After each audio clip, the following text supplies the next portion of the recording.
Hey there!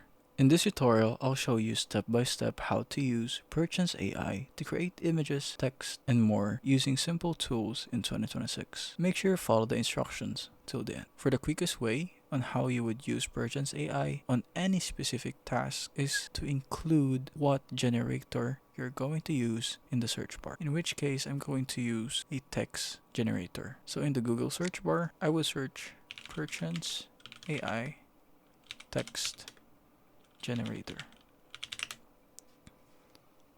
And there we go. As you can see, Google will immediately show you the link for Perchance AI. Now I just have to enter the site.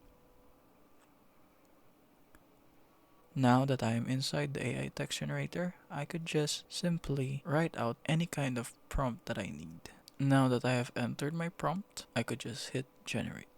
Now you could see that my text is now generated. The same goes for other tools like images, AI generators, or video. Just simply type Perchance AI and the specific tool that you need, then hit enter. If it helps, leave a like and subscribe for more tutorials like this.